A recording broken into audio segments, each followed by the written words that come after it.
j'espère que vous allez bien. Je vous retrouve aujourd'hui pour une nouvelle vidéo de recettes vegan spéciale automne de saison et spéciale courge. Donc je vous propose 3 recettes à base de courge, peu importe la courge, une citrouille, un potiron, un potimarron, une courge butternut, bref, toutes les courges marchent pour ces recettes. Et vous avez une entrée, donc une salade, un plat, un risotto et un dessert, des petits gâteaux qui sont vraiment trop bons. Je vous conseille vraiment de goûter ces gâteaux. Donc aujourd'hui on est un peu en mode pumpkin all day, mais je pense que c'est utile puisqu'on va avoir beaucoup de courges en saison d'automne et d'hiver. Donc j'avais envie de vous donner des idées pour les utiliser. Et si ces recettes vous ont plu, n'oubliez pas de me mettre un petit pouce bleu à la fin de la vidéo, ça me fera très plaisir. Et je vous laisse regarder les recettes.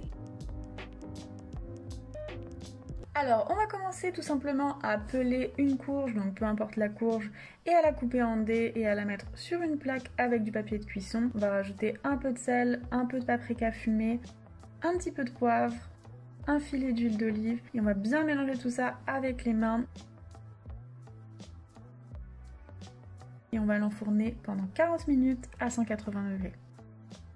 Et ensuite, il n'y aura plus qu'à déposer nos dés de courge rôtis sur un petit peu de roquette, à ajouter des dés d'avocat, des olives noires coupées en deux, un petit peu de sel, un petit peu de poivre, de paprika fumé encore si vous voulez, un filet d'huile d'olive et ce sera prêt.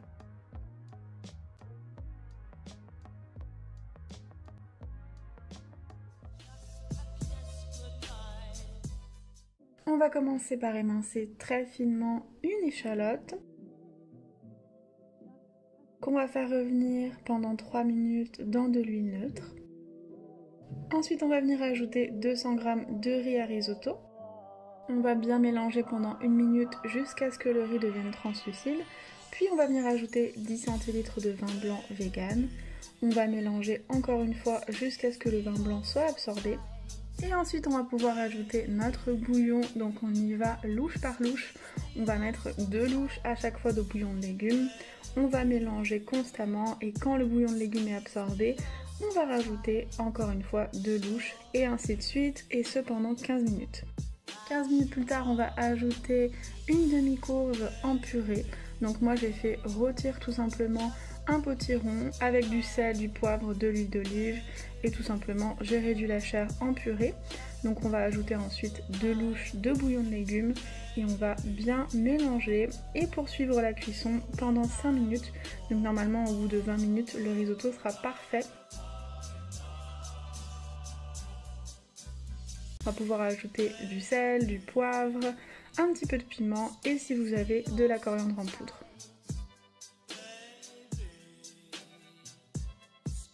On va mélanger une dernière fois, ajouter 2-3 cuillères à soupe de levure maltée et 2 cuillères à soupe de yaourt de soja. Et ce sera prêt!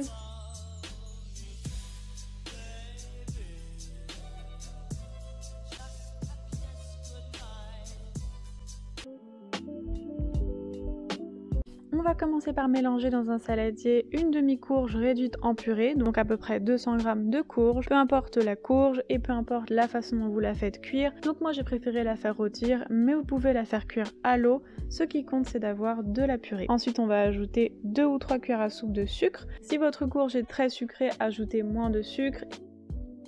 Mais si vous préférez les gâteaux assez sucrés, vous pouvez rajouter 3 ou même 4 cuillères à soupe de sucre. Et ensuite on va ajouter 150 g de farine de riz gluant, donc c'est une farine qu'on trouve en commerce asiatique, donc Paris Store, Tang Frères, très facile à trouver.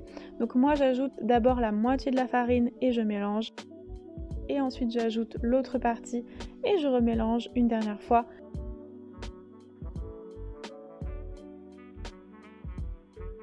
Jusqu'à avoir une pâte comme ceci, un petit peu collante mais pas trop non plus. Ensuite on va prendre une cuillère à soupe de pâte entre nos mains et former des petites galettes. Donc n'hésitez pas à mettre un peu de farine sur vos mains parce que la pâte a tendance à coller comme vous le voyez ici. Mais voilà, on va essayer de faire des petites galettes assez plates mais pas parfaites non plus.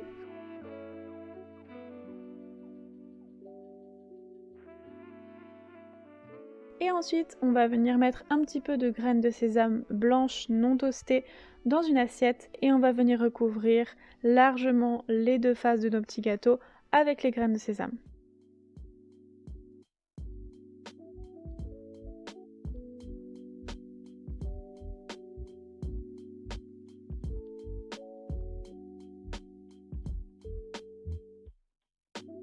Ensuite, on va venir faire chauffer 2 cuillères à soupe d'huile neutre dans une poêle bien chaude.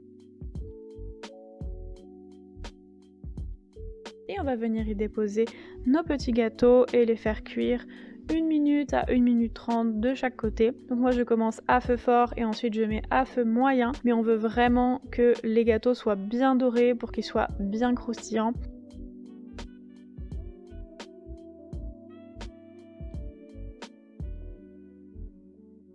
Donc voilà ce que ça doit vous donner, des gâteaux bien dorés, bien croustillants, avec un intérieur fondant comme ceci.